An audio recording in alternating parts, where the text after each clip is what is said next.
Okay जी, last time हमने user creation और प्रिविलेजेस देखी, फिर उसके बाद system privileges, object privileges, roles, secure roles देखे। ठीक है, आज हम देखेंगे प्रोफाइल्स।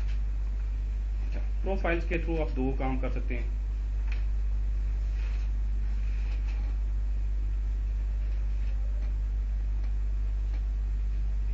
प्रोफाइल के थ्रू पहले नंबर पे तो आप पासवर्ड मैनेजमेंट कर सकते हैं।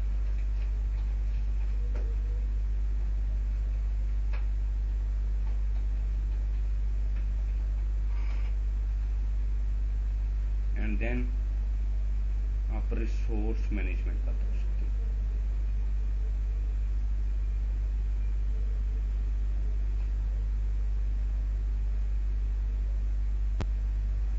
ठीक है, दो चीजें हो सकती हैं प्रोफाइल के through, password management and resource management. Okay जी, रिसोर्स मैनेजमेंट से क्या मुराद है, तो बता सकते हैं? सर, जो रिसोर्सेज सेशन यूज करता है उसको फॉर एग्जांपल कौन से रिसोर्सेज? सर, यूजर कनेक्ट हुआ हुआ है, वो काफी ज्यादा इनएक्टिव है, मतलब जो उसने अपने सिस्टम सर्वर पर जगह ली हुई है, सर्वर पे वो तो लगी हुई है ना, ये इस तरह कि वो यूजर ज्यादा तक इनएक्टिव है तो उसको उसमें करा दी जाए, वो रिसोर्सेज जो फ्री होते हैं। ठीक है, ठीक है। एक डेटाबेस सर्वर पे जो रिसोर्सेज हो सकते हैं वो आपका सीपीयू है, आपकी मेमोरी है, आईओ है, ठीक है, डेटाबेस का कनेक्शन टाइम है, ये सारे रिसोर्सेज हैं। अनडू की टेबल स्पेस है, इस तरह के ये सारे रिसोर्सेज हैं। इनकी रिसोर्स मैनेजमेंट आप चाहते हैं कि वो पर्टिकुलर सीपीयू से ज़्यादा सीपीयू यूज़ ना कर सके, एक पर्टिकुलर टाइम से ज़्यादा उसकी क्यूरी एग्जीक्यूट ना हो सके, इतनी से पर्टिकुलर अमाउंट से ज़्यादा आईओ ना कर सके, तो वो आप रिसोर्स मैनेजमेंट इसे कर सकते हैं। पासवर्ड मैनेजमेंट मीन्स के पासवर्ड की कम्प्लेक्सिटी, पासवर्ड की एजिंग, पासवर्ड की एक्सपायरेशन, पासवर्ड की क्या रीयूजेबिलिटी और account lock status, number of concurrent sessions, एक यूजर कितना कंकरेंट सेशंस इस्टेब्लिश कर सकता है, वो पासवर्ड मैनेजमेंट आ जाती है। ठीक है, ओके। तो प्रोफाइल्स के थ्रू आप यूजर्स को कोई प्रोफाइल असाइन करते हैं। Users are assigned only one profile at a time. Profiles control resource consumption and manage account status and password expiration. देखते हैं। अच्छा, प्रोफाइल अगर आपने इनेबल की और उसको इम्प्लीमेंट करना है तो रिसोर्स अंडरस्कोर लिमिट का एक पैरामीटर है, आप भी जरा चेक करें जी। रिसोर्स अंडरस्कोर लिमिट का एक पैरामीटर है,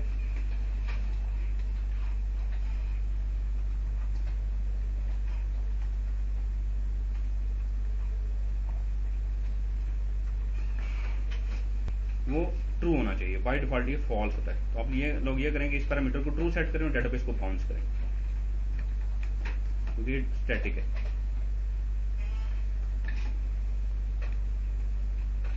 सर, ये लाजमी है मतलब उसको प्रोफाइल्स को इनेबल करने के लिए? हाँ, ये प्रोफाइल्स को इनेबल करने के लिए ज़रूरी है। अगर आप प्रोफाइल्स के थ्रू रिसोर्स मैनेजमेंट करना चाहते हैं, पासवर्ड मैनेजमेंट के लिए ये पैरामीटर नहीं चाहिए होता। ठीक है, हाँ, अगर आप पासवर्ड मैनेजमेंट करें तो वो बाय डिफॉल्ट वो इनेबल हो जाएगा।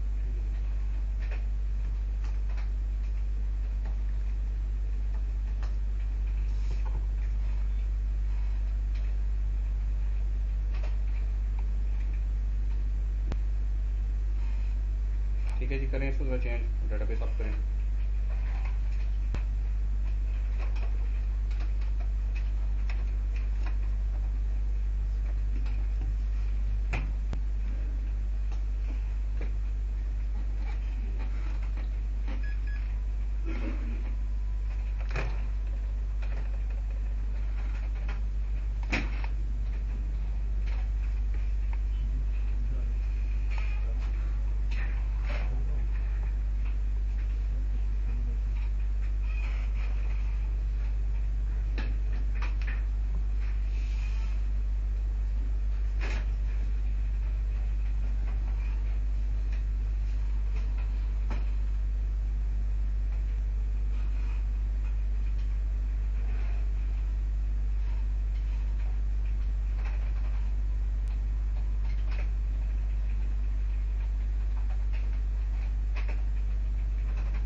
यार ये पैरामीटर देखें, हमने पैरामीटर फाइल में चेंज किया ना, तो पैरामीटर को इफेक्टिव करने के लिए आप उसको डेटाबेस को रीस्टार्ट करना होता है, फिर अगर स्टैटिक पैरामीटर हो तो ठीक है। साथ ही इंटरप्राइज मैनेजर भी स्टार्ट कर लेते हैं।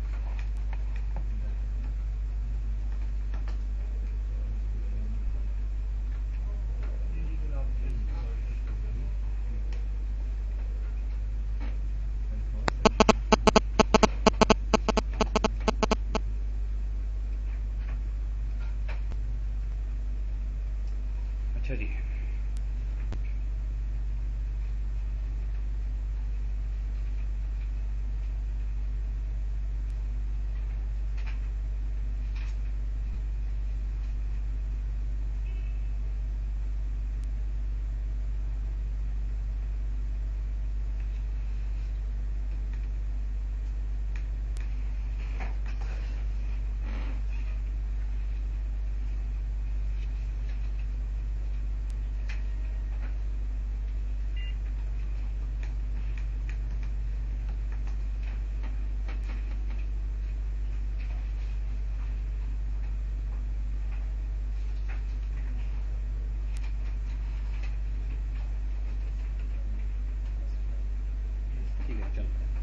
अच्छा इंटरप्राइज मैनेजर का जो इशू है ना लाइनक्स पे, आपने एक तो ये करना है कि एजेंट का आपने इसको क्लियर स्टेट करना है,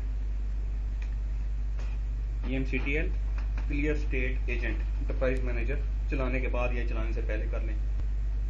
SQ+ पे जाके जब ये क्लियर हो जाए तो फिर आपने रूट यूजर से आके एक सर्विस है NSCSD की, कैशे कर लेती है ये वेब सर्वर के कंटेंट्स को, ठीक है। तो NSCSD की सर्विस आपने स्टार्ट करनी है। जब ये स्टार्ट कर लेंगे तो आपका इंटरप्राइज मैनेजर काम करना शुरू कर देगा, ठीक है। तो मैंने ये दो चीज़ें की हैं जी, NSCD की सर्विस है, ठीक है। ये आपकी कैशे कर लेती है वेब सर्वर के कंटेंट्स को। तो इसको अगर आप स्टार्ट कर लेंगे तो आपका जो वेब सर्वर है, क्योंकि वो बाय डिफॉल्ट ये बहुत ज़्यादा स्लो होगा आपका इंटरप्राइज मैनेजर लाइनक्स के ऊपर, तो आप ये सर्विस स्टार्ट कर लेंगे तो वो उसको कैशे कर लेता है और जितनी जो भी रिक्वेस्ट आती है और फिर वहाँ से वो फुलफिल करता है। तो फर्स्ट टाइम वो स्लो चलेगा, उसके बाद वो कैशे हो जाएगा और वहीं से एक्सेस होगा, ठीक है। तो आपने इस सर्विस को स्टार्ट कर लेना है। वंस ये आपने स्टार्ट कर ली, इंटरप्राइज मैनेजर में आपने लॉगिन हो गए तो आपके पास ये इंटरप्राइज मैनेजर एक्सेसिबल है, ठीक है। होम पेज पे आते हैं,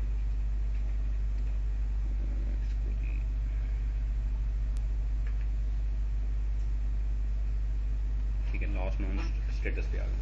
अच्छा, ये इंटरप्राइज मैनेजर के होम पेज पे, इसमें आप देखें ये ASM की डिटेल्स आपको दिखा रहा है। This is the home page, इसमें आपको होस्ट के CPU कंजम्पशन, इसके अलावा एक्टिव सेशन, रिस्पॉन्स टाइम, उसके अलावा डायग्नोस्टिक समरी, स्पेस से रिलेटेड इन्फॉर्मेशन, हाई अवेलेबिलिटी और अलर्ट्स और इस तरह की इन्फॉर्मेशन सारी आपको दिखा रहा है, ठीक है। हाँ वो कोई नहीं, वो क्लियर हो जाएगा थोड़ी देर में। एक दफ़ा जब वो अपलोड करना शुरू कर देगा ना तो एजेंट का स्टेटस क्लियर हो जाएगा। अच्छा, ASM पे अगर आपने जाना हो तो सिंपली ASM पे क्लिक करेंगे, यहाँ पे आप ASM के इंस्टेंस पे चले जाएंगे, ठीक है जी। इसको भी लॉस्ट गुड नॉन स्टेटस करते हैं। फॉर एग्जाम्पल डिस्क ग्रुप्स पे जाता हूँ, डिस्क ग्रुप्स पे या ASM पे कोई भी एडमिनिस्ट्रेटिव टास्क परफॉर्म करेंगे तो आपसे उसका यूजर नेम पासवर्ड पूछेगा। उसका पासवर्ड हमने ओरेकल रखा था, उसको हम सेव कर लेते प्रेफर्ड क्रेडेंशियल्स को। तो यहाँ पे आप रहते हुए ASM की सारी एडमिनिस्ट्रेशन कर सकते हैं, नए डिस्क ग्रुप बना सकते हैं, डिस्क ग्रुप्स को अल्टर कर सकते हैं एंड सो ऑन। करें तो लॉगिन एंटरप्राइज मैनेजर स्टार्ट करें, क्योंकि आज आपने वो सारा परफॉर्म करना है, ठीक है जी। डिस्क ग्रुप आपने नए क्रिएट करने हों, डिलीट करना हो कोई डिस्क ग्रुप, कन्फिग्रेशन उनकी चेक करनी हो, बहुत सारी इन्फॉर्मेशन आप यहाँ से देख सकते हैं। ऑफिस में आ रहा हूँ डेटाबेस के टैब के ऊपर।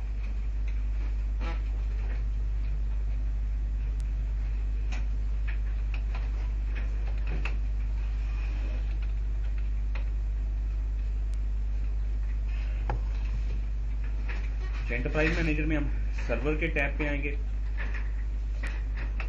हमने क्योंकि प्रोफाइल सेटअप करनी है, ठीक है।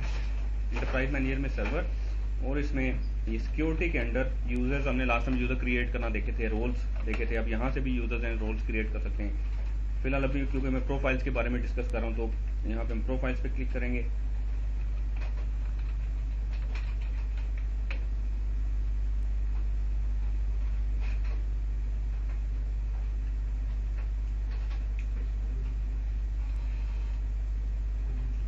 प्रोफाइल्स के थ्रू हम दो काम कर सकते हैं, एक है पासवर्ड मैनेजमेंट और एक है रिसोर्स मैनेजमेंट। तो वो दोनों चीज़ें अभी इंप्लीमेंट करके देखते हैं। बाय डिफ़ॉल्ट आपकी दो प्रोफाइल्स बनी होती हैं, एक डिफ़ॉल्ट के नाम से जिसमें हर चीज़ अनलिमिटेड होती है, और एक मॉनिटरिंग प्रोफाइल्स के नाम से उसमें भी हर चीज़ अनलिमिटेड होती है। ठीक है, आप अपनी मर्जी से नई प्रोफाइल, जब भी आप कोई यूज़र क्रिएट करते हैं हर यूज़र को डिफ़ॉल्ट प्रोफाइल असाइन हो जाती है ऑटोमेटिकली। आप यूज़र क्रिएट करते वक्त उसको प्रोफाइल असाइन कर सकते हैं, और बाद में यूज़र आल्टर करके प्रोफाइल चेंज, हाँ, प्रोफाइल उसको असाइन की जा सकती है। तो मैं एक न्यू प्रोफाइल क्रिएट करूंगा, क्रिएट के बटन पे क्लिक करते हैं। आप क्रिएट प्रोफाइल की कमांड से प्रोफाइल क्रिएट कर सकते हैं एसक्यूएल प्लस पे जाके, या इंटरप्राइज मैनेजर में आप इस तरीके से ग्राफिकली प्रोफाइल क्रिएट कर सकते हैं। मैं इसको करता हूँ जी माय प्रोफाइल, कोई भी नाम दे दें। अब यहाँ पे आप ये देखें रिसोर्स, ये जो पहला पेज है ये रिसोर्सेज के बारे में बात कर रहा है कि आप रिसोर्सेज कंट्रोल कर सकते हैं। जैसे CPU पर सेशन है, CPU पर कॉल है, कनेक्ट टाइम है, idle time, concurrent sessions, reads पर सेशन, रीड्स पर call, private SG and composite limits, ये सारी लिमिट्स हैं जो आप सेट कर सकते हैं। यूजुअली इसमें जो चीज़ें सेट की जाती हैं, एक तो कनेक्ट आइडल टाइम सेट किया जाता है, और इसके अलावा आप कंकरेंट सेशन सेट करते हैं, और इसके अलावा CPU पर कॉल सेट किया जाता है। ठीक है, अब इनको डिस्कस करते हैं। एक है CPU पर सेशन और एक है CPU पर कॉल। 1 सेकंड का 100th पार्ट है। अगर आपने 1 सेकंड करना है तो नहीं, 1 सेकंड को डिवाइड करें अगर 100 पे, तो वो यहाँ पे अगर आपने 1 सेकंड करना है तो आप करेंगे 1 डिवाइडेड बाय 100 मल्टीप्लाई बाय 100। नहीं, ये होगा जी 1 सेकंड का 100th पार्ट, इसको कौन कर लेते हैं, 1/100 होगा यहाँ पे। अगर आपने इसको 1 सेकंड करना है तो नहीं, मल्टीप्लाई बाय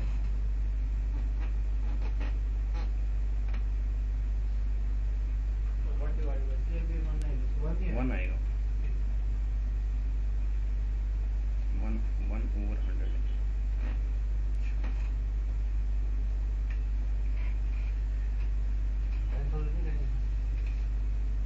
देख लेते हैं, 1 डिवाइडेड बाय 100 ये हो जाएगा जी 100 बाय 1 नहीं होता, क्योंकि 0.01 नहीं, 1 सेकंड का 100वां हिस्सा। तो 1 सेकंड को 100 पे अगर हमने तकसीम करना है 100 हिस्सों में, तो 1 डिवाइडेड बाय 100 करेंगे हम। ठीक है ना, और फिर हम इसको यहाँ आ जाएगा 0.001 आना चाहिए ना, 0.1 आएगा। हाँ ठीक है, 0.01 मल्टीप्लाई बाय, आपने नेट से इसको करना है 1 सेकंड।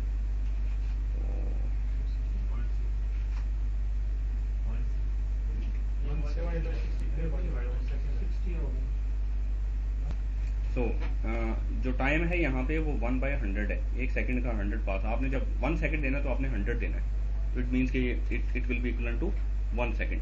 अच्छा, अब अगर आपने इसकी वैल्यू रखनी है 15 मिनट्स जो नॉर्मली रखी जाती है, ठीक है, तो 1 सेकंड हो गया 100, और इसको हम करेंगे 1 सेकंड 100 इंटू 60 इंटू 50। ठीक है, 60 सेकेंड्स करेंगे तो ये 1 मिनट हो जाएगा। 1 मिनट को फिर 15 से मल्टीप्लाई करेंगे तो ये, हाँ, 90,000। तो ये आपकी एक 15 मिनट्स की वैल्यू आएगी। अच्छा, यहाँ पे वो बता रहा जी कि CPU पर सेशन 1 सेकंड का 100 पार्ट, और CPU पर कॉल 1 सेकंड का 100 पार्ट। दोनों में क्या डिफरेंस है? दोनों में से कोई एक आप एट अ टाइम लगा यूज कर सकते हैं। CPU पर सेशन का मतलब है, यूज करना चाहिए, वैसे यूज तो दोनों कर सकते हैं। CPU पर सेशन का मतलब है कि आपने लेट से CPU पर सेशन 15 मिनट्स लगा दी, जैसे अभी हमने ये वैल्यू मैंने कैलकुलेट की है। आपने ये CPU पर सेशन 15 मिनट्स लगा दी। अब एक यूजर लॉगिन हुआ, उसने पहली स्टेटमेंट चलाई, कोई भी इंसर्ट, अपडेट, डिलीट, सेलेक्ट, कुछ भी उसने चलाया, उसने 5 मिनट लिए। दूसरी उसने चलाई, उसने 8 मिनट लिए। टोटल कितना टाइम हो गया? 13। उसने थर्ड स्टेटमेंट चलाई, उसने 2 मिनट लिए, और फोर्थ स्टेटमेंट चलाई उसने। अब उसके बाद कोई स्टेटमेंट एग्जीक्यूट नहीं कर सकती, क्योंकि एक सेशन के अंदर वो अपनी लिमिट कंज्यूम कर चुका हुआ है, अब उसको डिस्कनेक्ट होना पड़ेगा, फिर दोबारा से नए सिरे से कनेक्ट होना पड़ेगा, ठीक है। तो सीपीयू पर सेशन का मतलब है कम्युलेटिव एक सेशन के लिए। अब एक उस सेशन में एक क्यूरी भी उसने ऐसी चला दी जो वो उसने सारी वो लिमिट कंज्यूम कर ली, तो फिर वो फर्दर कोई स्टेटमेंट नहीं चला सकता, ठीक है। और फिर हाँ जी, उसने क्यों ऐसी चलाई कि उसकी लिमिट से ज्यादा थी, हाँ फिर वो एरर देगा, क्यूरी नहीं चलेगी। लेकिन 15 मिनट के बाद ही जाके बंद होता है। नहीं फौरन चाहिए, आप वो डिपेंड करता है। कुछ क्यूरीज की ओरेकल शुरू में ही वो टाइम एस्टिमेट कर लेता है, अगर स्टैटिस्टिक्स प्रॉपर हो। अगर वो शुरू में ही कर लेगा तो फिर वो क्यूरी रन ही नहीं होने देगा, अदरवाइज अगर वो क्यूरी एक्सीड कर जाएगी तो फिर फेल हो जाएगी, ठीक है। अच्छा, ये तो है सीपीयू पर सेशन। फिर है सीपीयू पर कॉल। हाँ, पर कॉल का मतलब है पर क्यूरी, पर स्टेटमेंट। अगर आप पर स्टेटमेंट जिसको लगाते हैं 15 मिनट्स, तो अब एक स्टेटमेंट चली 14 मिनट्स, दूसरी स्टेटमेंट चली 13 मिनट्स, तीसरी स्टेटमेंट चली 15 मिनट्स, तो जितनी मर्जी वो स्टेटमेंट चलाए एज लॉन्ग एज वो एक इंडिविजुअल स्टेटमेंट उस पर्टिकुलर टाइम लिमिट के अंदर है, तो फिर वो स्टेटमेंट चला लेगा, ठीक है। तो पर सेशन पर कॉल किसको ओवरराइड, कौन किसको ओवरराइड करता है? हाँ, पर कॉल जो है पर सेशन को ओवरराइड करता है, क्योंकि उसकी जो लोअर लेवल होती है ना हमेशा उसकी प्रेसिडेंस ज्यादा होती है। तो यूजली जो लिमिट लगाई जाती है ये पर कॉल लगाई जाती है। ओवरराइडिंग तो नहीं करेगी, ये दोनों पैरेलल ही काम करेंगे। नहीं, लेकिन फिर वो देखें कैसे पैरेलल कैसे काम करेगा। अगर लेट से आपने यहाँ पे लगा दी 30 मिनट्स और यहाँ पे आपने 15 मिनट्स लगा दी, नहीं, अगर हमने इसमें सर हमने नीचे लगा दी 15 मिनट, पर ऊपर हमने लगा दी, तो फिर नीचे जो है 15 मिनट्स आपने लगा दी, एक क्यूरी चली 15 मिनट चल जाएगी, एक और क्यूरी चली 10 मिनट, लेकिन वो जो कम्युलेटिव लगी हुई है ना, लेकिन वो ये पैरेलल की मेंटेन करती रहेगी कि ठीक है ओवरऑल 20 से निकलना चाहिए, लेकिन पर कोई भी 15 के अंदर है। नहीं, पर क्यूरी तो ठीक है रहना, लेकिन ओवरऑल फिर काफी हाई होना चाहिए आपका। Overall should be very high, क्योंकि ओवरऑल में फिर वो क्या करेगा, वो सारी क्यूरीज को सम करके उसको उसके साथ वो मैच कर रहा होगा, फिर वो फेल हो जाएंगे। तो इसलिए दोनों में से कोई एक लगाएंगे। इसमें आपने सेशन जो है वो आपने 15 रख ली है, लेकिन कॉल आपने 20 रख ली है, अब वो क्या करें? वो देखें, वो एक्चुअली तो इनइफेक्टिव जो होगा वो पर सेशन ही होगा, ठीक है ना, क्योंकि वो ये होगा कि वो पर सेशन को वो जाके उसको देखना ये चाहिए कि वो पर सेशन टोटल नंबर ऑफ जितनी क्यूरीज एग्जीक्यूट हुई हैं उनका टोटल सेशन टाइम जो आपने लगाया वो उसे एक्सीड तो नहीं कर गया। अगर वो एक्सीड कर जाएगा तो एरर दे देगा। तो इसलिए प्रैक्टिकली आपको सीपीयू पर कॉल ही लगाना चाहिए, सीपीयू पर सेशन नहीं लगाना चाहिए अगर रिक्वायर्ड नहीं है तो, ठीक है। देन है जी कनेक्ट टाइम, ये यूजली नहीं लगाया जाता। कनेक्ट टाइम में ये होता है कि कितनी देर कनेक्टेड रह सकता है, इधर वो आइडल है या एक्टिव है। अगर वो एक्टिव भी है तो लेट्स से आपने 10 मिनट्स लगा दिया, तो 10 मिनट्स के बाद उसको फोर्सफुली डिस्कनेक्ट कर दिया जाएगा, उसकी कोई ट्रांजैक्शन भी चल रही है तो रिवर्ट कर दी जाएगी।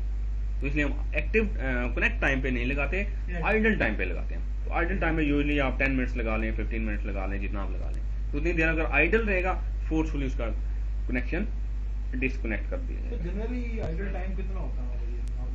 देखें, ये टोटली आपके ऊपर डिपेंडेंट है, आपके यूजर्स का बिहेवियर किस तरीके से है, आपकी एप्लीकेशन की रिक्वायरमेंट किस तरीके से है, ठीक है। नॉर्मली क्या होता है 10 to 15 minutes more than enough होता है। सर आइडल टाइम क्या होता है? यूजर कोई क्यूरी नहीं चला रहा, कोई काम कनेक्टेड है लेकिन कुछ भी नहीं कर रहा और एक पर्टिकुलर टाइम तक वो कुछ भी नहीं करता, तो उसमें रिसोर्सेज आपको पाई नहीं मिनट्स होती है, वेटिंग पे है, कुछ ना कर दो फौरन ही एरर दे देता है, उनकी कार नहीं चला। नहीं, देखें वो डिपेंड करता है ना क्रिटिकलिटी। अब देखें एटीएम बहुत क्रिटिकल रिसोर्स है, ठीक है ना, तो उसमें डेफिनेटली उसमें फिर ये इतना उसमें तो सेकंड्स में डेफिनेटली होना चाहिए। तो जो दूसरी आपकी है आपकी नॉर्मल जो एप्लीकेशन हैं, जो डेटाबेसेस हैं, जो आपकी इस लेवल पे एक्सेस नहीं हो रही होती, उन पे आप ज़्यादा रखते हैं टाइम पे, डिपेंड करता है, ठीक है। देन जी कंकरेंट सेशंस पर यूजर, लेट्स इसको मैं 2 कर देता हूँ। वैसे बाय डिफॉल्ट आप किसी भी यूजर से लॉगिन हो तो जितने मर्जी सेशन एस्टेब्लिश कर लें, जितनी मर्जी आप विंडोज ओपन करें, जितनी मर्जी आप सेशन एस्टेब्लिश कर लें। हाँ, तो प्रोफाइल डिफॉल्ट होती है, उसमें अनलिमिटेड होता है हर चीज़। तो आप इसको लेट्स से मैं इसको 2 कर देता हूँ, तो क्या होगा 2 से ज़्यादा सेशंस कंकरेंटली एक यूजर एस्टेब्लिश नहीं कर सकेगा। देन रीड्स पर सेशन और रीड्स पर कॉल, नंबर ऑफ ब्लॉक्स, ये यूजली नहीं लगाया जाता, लेकिन अगर आप आईओ को लिमिट करना चाहते हैं तो लगा सकते हैं। इसका भी वही रूल है कि जैसे सीपीयू पर सेशन और सीपीयू पर कॉल है, तो आप रीड्स पर कॉल लगाते हैं कि कितने नंबर ऑफ ब्लॉक्स, लेकिन उसके लिए फिर आपको आइडिया होना चाहिए कि आपकी जो क्यूरीज चलती हैं वो नॉर्मली कितने ब्लॉक्स रीड करती हैं, वो डाटा रिपोर्ट जनरेट करती हैं, ठीक है। तो फिर आपको हाँ बिल्कुल आपको अच्छा खासा अपनी डेटाबेस का, अपनी एप्लीकेशन का आइडिया होना चाहिए। देन प्राइवेट एसजीए मीन्स के पीजीए के साइज के ऊपर लिमिट लगानी है, कितना साइज कर सके। देन कम्युलेटिव लिमिट है, इन सबको मिला के एक लिमिट लगा सकते हैं वो सर्विस लेवल के ऊपर, वो आगे चल के आपको बताऊंगा। ठीक है, तो ये 3-4 चीजें जो आप लगा सकते हैं। इसमें सिर्फ मैंने आइडल टाइम पे लगाया और सेशंस पर यूजर के ऊपर लगाया, बाकी कोई लिमिट अभी मैंने नहीं लगाया। अच्छा, ये सारी लिमिट्स आप बेशक लगा लें, प्रोफाइल क्रिएट कर लें, यूजर को भी दें, लेकिन ये इम्प्लीमेंट नहीं होंगी जब तक के पैरामीटर ट्रू नहीं होगा। कौन सा? जो भी हमने सेट किया था रिसोर्स अंडरस्कोर लिमिट का। जब तक ये रिसोर्स अंडरस्कोर लिमिट का पैरामीटर आप ट्रू नहीं सेट करेंगे और डेटाबेस को बाउंस नहीं करेंगे, क्योंकि ये स्टैटिक पैरामीटर है, उस वक्त तक ये प्रोफाइल्स के थ्रू आप जो रिसोर्सेज मैनेज कर रहे हैं, ये आपने क्रिएट कर लिए, यूजर को असाइन भी कर दी, ये इम्प्लीमेंट नहीं होंगे। ठीक है, इफेक्टिव नहीं होंगे। ओके, देन है जी पासवर्ड्स। प्रोफाइल के थ्रू आप पासवर्ड्स भी मैनेज कर सकते हैं। पासवर्ड एक्सपायरेशन लगा सकते हैं। लेट्स से मैं 30 डेज लगाता हूँ, यूजली 30 डेज लगाया जाता है कि हर 30 डेज के बाद यूजर पासवर्ड जरूर चेंज करे, उसको मैसेज आना शुरू हो जाएगा। अच्छा, लॉक लेट्स से ग्रेस टाइम दे देते हैं 5 डेज का, कि 30 डेज के बाद नेक्स्ट 5 डेज तक अगर वो चेंज ना करे, उसको मैसेजेस आते रहे, उसके बाद उसका अकाउंट लॉक कर दिया जाए। Number of passwords to keep, कितने पासवर्ड हिस्ट्री में रखे और वो रीयूज ना करने दे, डिपेंड करता है आपके ऊपर। And number of days to keep for, कितने दिनों तक रखे। ठीक है, वो फिर आप इस तरीके से, हाँ जी, लेट्स से आपने एक पासवर्ड, आप चाहते हैं लास्ट 3 पासवर्ड रखे अपने पास, वो 3 मंथ्स तक अपने पास रखे, तो 3 मंथ्स तक लास्ट 3 जो पासवर्ड उसने यूज किए वो दोबारा रीयूज नहीं कर सकेगा। एक यूजर है वो एक पासवर्ड रखा है उसने, अब वो पासवर्ड अगले 3 महीने तक वो वाला पासवर्ड यूज नहीं कर सकेगा। ठीक है ना, एक दफा वो पासवर्ड उसने रख लिया, एक चेंज कर लिया पुराना पासवर्ड, नेक्स्ट 3 मंथ तक वही पासवर्ड रिपीट नहीं कर सकेगा वो, क्योंकि हिस्ट्री में आ जाएगा। लेकिन अगर वो किसी वजह से चेंज नहीं करता हूं तो वो लॉक अकाउंट तो डेफिनेटली लॉक हो जाएगा। नहीं, अगर वो करते हैं छुट्टी पे चलेगा लॉक हो गया, हाँ, तो वो उस दौरान फिर ये निकल जाएंगे हिस्ट्री से, दोबारा वो यूज कर लेगा। हाँ, लास्ट 3 में से हाँ, बिल्कुल डेफिनेटली। देन जी कम्प्लेक्सिटी। पासवर्ड की कम्प्लेक्सिटी का ओरेकल ने आपको एक फंक्शन दिया हुआ है, वो बाय डिफॉल्ट बना नहीं होता, आपको बनाना पड़ता है। ओरेकल ने बहुत सारे आपको स्क्रिप्ट्स दिए हुए हैं, स्क्रिप्ट्स आपके पास पड़े हुए हैं ओरेकल होम में और DBMS एडमिन के फोल्डर में। स्क्रिप्ट होता क्या है पहले तो ये बताएं। हाँ, ऐसे स्टेटमेंट्स जो आप एक select statement, insert, update, create, drop, कुछ स्टेटमेंट लिख के एक फाइल में सेव कर दें, वो आपका स्क्रिप्ट बुलाता है। उस फाइल को आप कॉल करके एग्जीक्यूट कर सकते हैं। वो फाइल @ करके फाइल का नाम और पाथ दें, वो एग्जीक्यूट हो जाएगी और वो उसमें जो भी आप ऑपरेशन परफॉर्म करेंगे वो हो जाएगा। तो यहाँ पे बहुत सारे स्क्रिप्ट आपके पास पड़े हुए हैं। LS अगर करें तो बहुत सारे PLB आपके वो लाइब्रेरी फाइल्स हैं, .SQL के बहुत सारे स्क्रिप्ट्स हैं, ये बहुत सारे स्क्रिप्ट्स यहाँ पे पड़े हैं। एक स्क्रिप्ट होगा, मैं करता हूँ LL UTL PWD स्टैटिक करता हूँ, तो यहाँ पे एक स्क्रिप्ट होगा UTL PWD MG.SQL के नाम से। मैं इसको ओपन कर लेता हूँ। तो लोकेशन कौन सी है इसकी? ओरेकल होम में RDBMS एडमिन के फोल्डर। तो ओरेकल होम आपका क्या है, डिपेंड करता है आपने कैसे इंस्टॉलेशन किया है। ठीक है, RDBMS एडमिन के फोल्डर में मैं इसको gedit करता हूँ। तो इसमें फंक्शन लिखा हुआ है, ओरेकल ने आपको एक स्केलेटन दे दिया है, एक बना बनाया फंक्शन दे दिया है। इसकी ये डिस्क्रिप्शन अगर आप पढ़ें तो आपको सारी डिटेल्स पता चल जाएंगी। इस फंक्शन में बहुत सारी डिटेल्स लिखी हुई हैं, आप इस फंक्शन को अपने हिसाब से चेंज कर सकते हैं। फंक्शन का नाम क्या होगा, verify underscore function underscore 11G for 11G, for 10G it will B 10G, for 9i it will B 9i। तो 9i यूनवर्ड ये सारे आपके पास अवेलेबल है ये स्क्रिप्ट। इसको आप अपने हिसाब से चेंज कर सकते हैं, या अगर ना भी चेंज करना चाहें तो आप ये फंक्शन यूज़ कर सकते हैं। ये एक फंक्शन क्रिएट होगा, इसमें कोड शोड लिखा हुआ है। अच्छा, ये फंक्शन एंड पे एक और काम भी करेगा, डिफ़ॉल्ट जो आपकी प्रोफाइल है ना उसको चेंज कर देगा। तो डिफ़ॉल्ट प्रोफाइल आपकी बहुत सारे यूजर्स को मिली होगी, तो लेट्स से अगर आप चाहते हैं कि डिफ़ॉल्ट प्रोफाइल आप किसी सिस्टम से आपको मिली होगी, आप चाहते हैं कि वो ना चेंज हो, तो आप सिंपली ये वाली इसका पोर्शन कमेंट आउट कर दें। मैं यूजली ऐसे ही करता हूँ, हम डिफ़ॉल्ट प्रोफाइल को उस तरीके से उस पर कोई रिस्ट्रिक्शन नहीं लगाते, नई प्रोफाइल्स क्रिएट करते।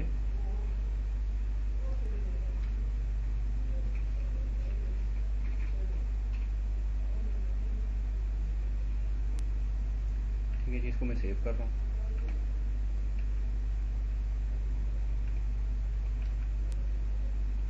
अब इस फंक्शन को एग्जीक्यूट करते हैं, क्रिएट करते हैं जरा। SQL प्लस में आप लॉगिन हो जाएंगे। मैं उसी लोकेशन पे हूँ जहाँ पे स्क्रिप्ट पड़ा हुआ है। मैं आपने सिस यूजर से लॉगिन होना है और @ करके उस फाइल का नाम दे देना। अगर आप उसी लोकेशन पे, अगर आप किसी डिफरेंट लोकेशन पे, तो फिर आप पूरा पाथ स्क्रिप्ट का नाम देंगे।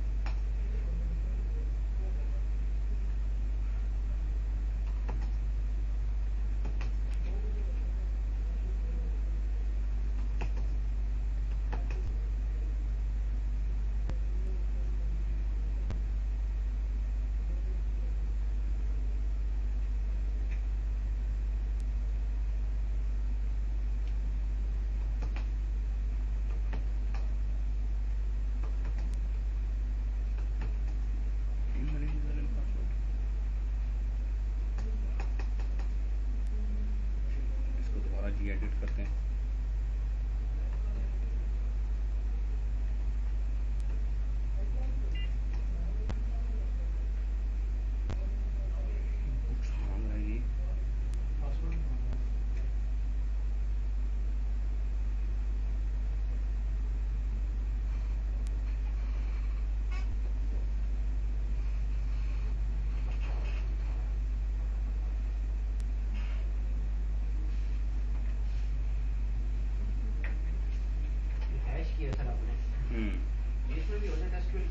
जी जी हो जाता।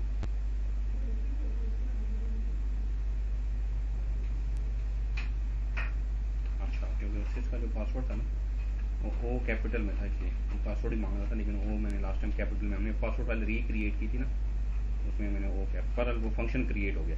फंक्शन का नाम था verify underscore function underscore 11G। Let's अगर आप देखना चाहें तो आप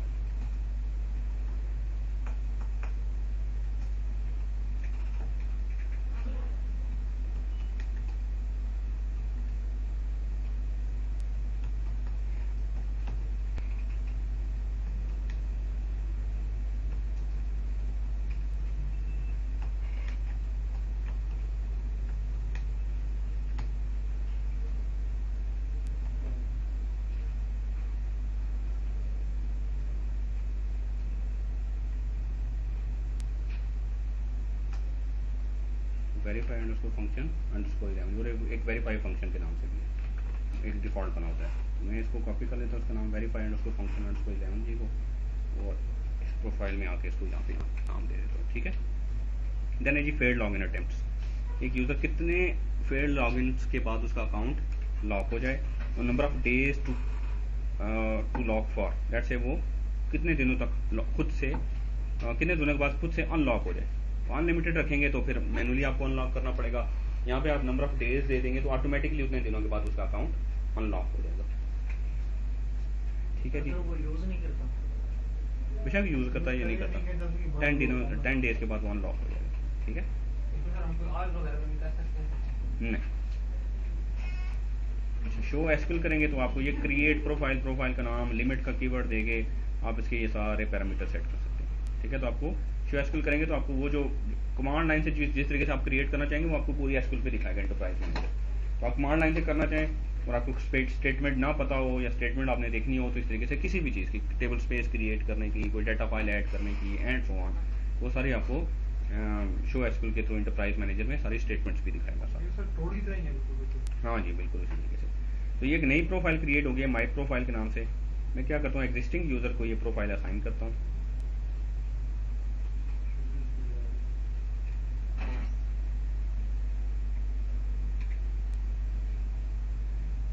इसमें सर्वर और इसमें यूजर्स, एक नया यूजर क्रिएट करके भी असाइन कर सकते हैं।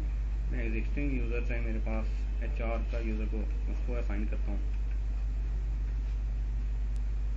इसको एडिट करते हैं और इसको जो प्रोफाइल है ये डिफॉल्ट मिली है, इसको मैं माई प्रोफाइल दे देता हूँ।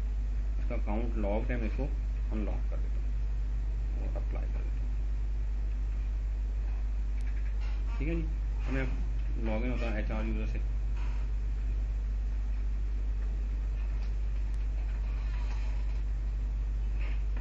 उसका पासवर्ड एक्सपायर हुआ।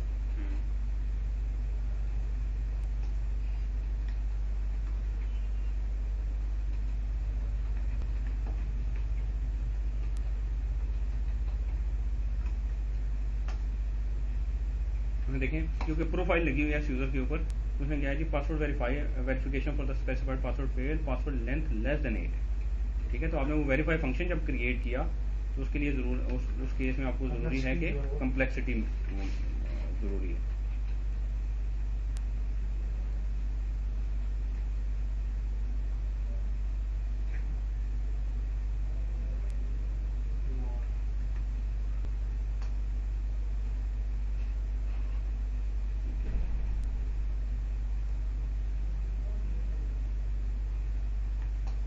ठीक है, एक सेक्शन एस्टैब्लिश हो गया।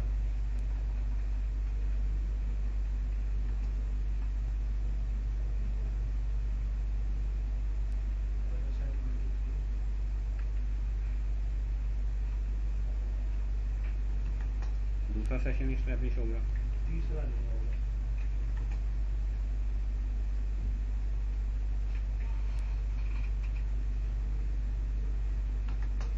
एरर दे दिया, एक्सीडेड साइमल्टेनियस सेशंस पर यूजर लिमिट। ठीक है, तो इस तरीके से प्रोफाइल्स लगाएंगे, वो प्रोफाइल इस तरीके से यूजर्स के ऊपर इम्प्लीमेंट होना शुरू हो जाएंगे।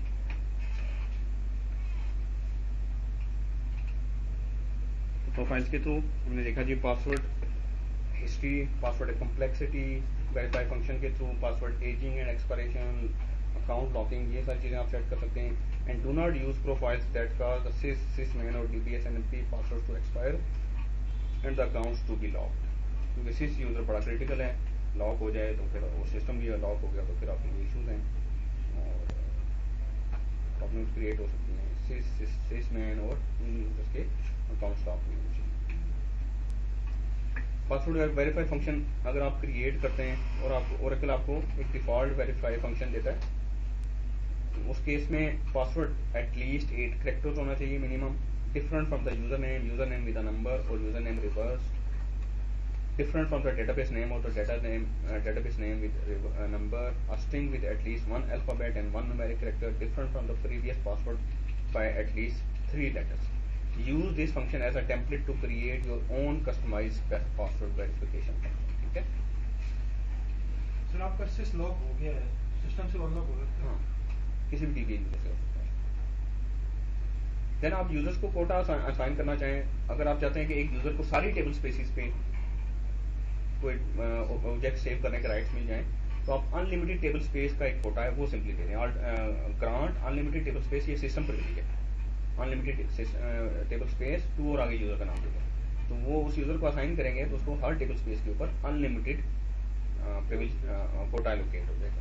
और आप स्पेसिफिक टेबल स्पेसिस पे क्रिएट करना चाहें तो आप कर सकते हैं। इंटरप्राइज मैनेजर में अगर लेट्स हम जैसे ये एक यूजर है, इस पे मैं आया, ये इस पे कोटास पे आता हूँ, तो यहाँ पे आप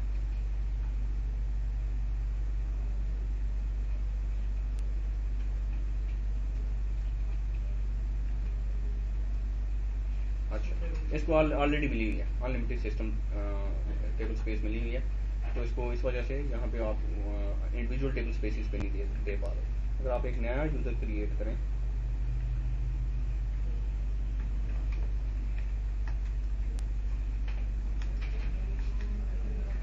तो यहाँ पे कोटास पे आए, तो यहाँ पे आपके पास ये सारी टेबल स्पेसिस हैं, उन पे आप जितना कोटा यूजर को देना चाहें आप कोटा दे सकते हैं। ठीक है, अनलिमिटेड देना चाहें, कोई वैल्यू देना चाहें, आप इस तरीके से यूजर को इंडिविजुअली कोटा असाइन कर सकते हैं।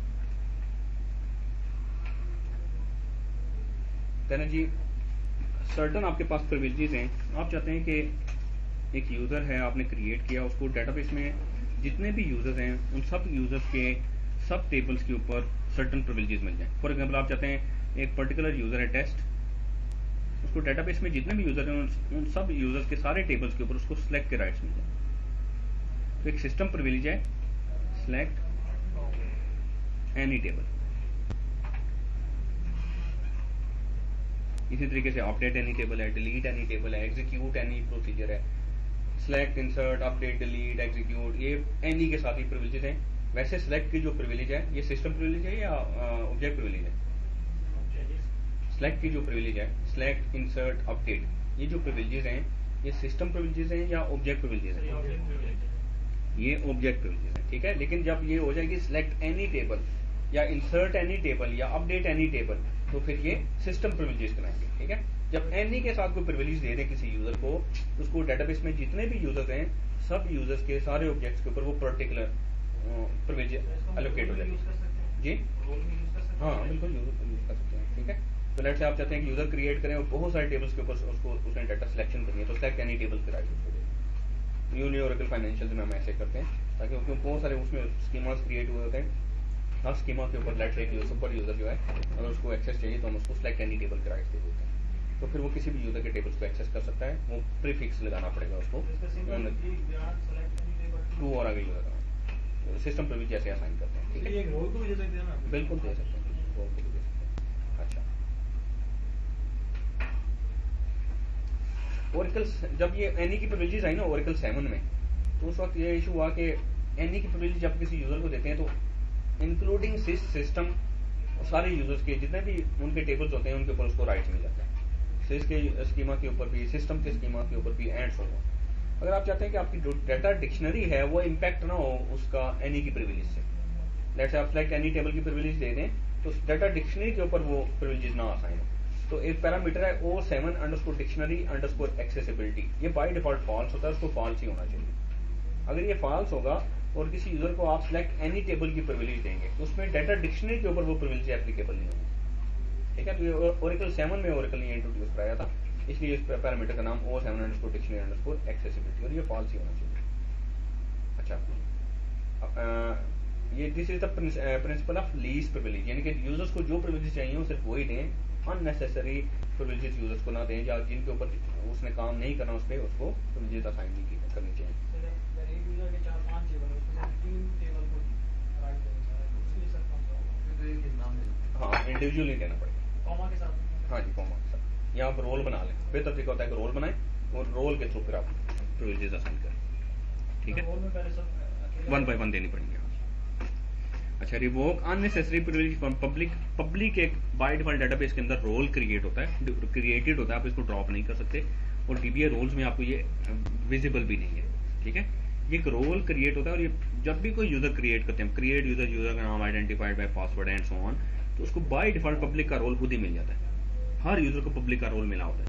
आप एक प्रिविलेज पर्टिकुलर प्रिविलेज आप डेटाबेस में सारे यूजर्स को देना चाहते हैं तो आप पब्लिक रोल को दे दें। पब्लिक रोल को जो प्रिविलेज आपने दे दी वो सारे यूजर्स को प्रिविलेज मिल गई। ठीक है, तो इसलिए वैसे एक सिक्योरिटी थ्रेट है कि कोई इंपॉर्टेंट प्रिविलेज आप पब्लिक रोल को दे दें, ऐसा नहीं होना चाहिए। हाँ, use access control list to control network access, listener के थ्रू आप कंट्रोल कर सकते हैं कि कौन कौन सी मशीन से यूजर कनेक्ट हो सकते हैं, कौन सी मशीन से कनेक्ट नहीं हो सकते। एक्सेस कंट्रोल आईपी उनको दे सकते हैं। Restrict the directories accessible by users. Limit users with administrative privileges and restrict remote database authentication. Remote OS authent का पैरामीटर है जो हमने लास्ट टाइम पढ़ा था ना, OS authentication एक DBA यूजर के लिए। तो आप वो remote OS authent का एक पैरामीटर है, ये बाय डिफॉल्ट फॉल्स होता है, इसको फॉल्स ही होना चाहिए कि उसके लिए remote OS की authentication इनेबल नहीं होगी, वो हमेशा पासवर्ड के थ्रू ऑथेंटिकेट होगी। फिर सेकंड पॉइंट समझाते हैं एक्सेस कंट्रोल। हाँ, एक्सेस कंट्रोल लिसनर के थ्रू आप क्या कर सकते हैं, लिसनर में आप अलाउड आईपीज और डिनाइड आईपीज का एक पैरामीटर है वो दे सकते हैं, उसमें कामा सेपरेट करके लिस्ट ऑफ आईपीज दे सकते हैं आप। तो अगर अलाउड में दे दिया तो सिर्फ उन आईपीज से जब यूजर की रिक्वेस्ट आएगी कनेक्शन की तो कनेक्ट होने देगा, बाकी सबको डिनाई कर देगा। और डिनाई में अगर आपने कोई दे देंगे तो डिनाई के अलावा बाकी जो भी यूजर आएंगे उनको अलाउ करेगा। ठीक है, तो इस तरीके से आप अलाउ या डिनाई कर सकते हैं आईपीज।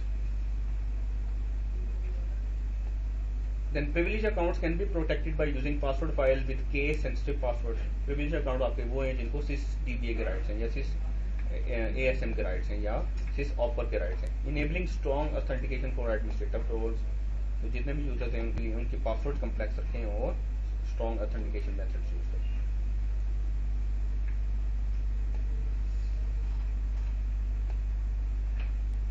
हाँ जी,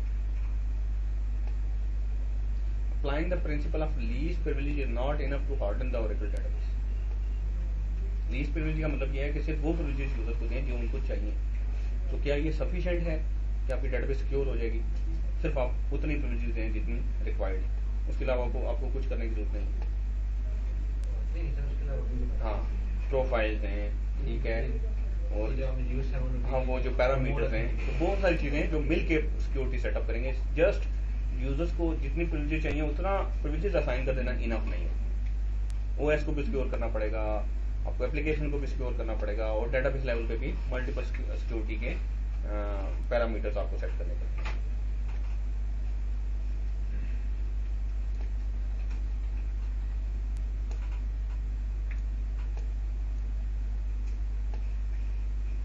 डिस्कस किया था, रिसोर्स लिमिट का एक पैरामीटर है, वो बाय डिफॉल्ट फॉल्स सेट हुआ होता है, आपको उसको ट्रू सेट करना पड़ता है। ठीक है, लेट्स से अगर आपने उसको ट्रू नहीं सेट किया तो उसका क्या इम्पैक्ट होगा?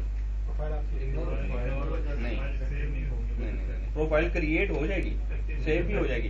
नहीं, प्रोफाइल के थ्रू क्या चीजें मैनेज कर सकते हैं? तो प्रोफाइल के थ्रू आप रिसोर्सेज मैनेज कर सकते हैं और पासवर्ड्स मैनेज कर सकते हैं। पासवर्ड मैनेजमेंट के लिए कोई आपको पैरामीटर की जरूरत नहीं है। ये जो पैरामीटर का नाम ही देखें क्या है, पैरामीटर का नाम है रिसोर्स लिमिट।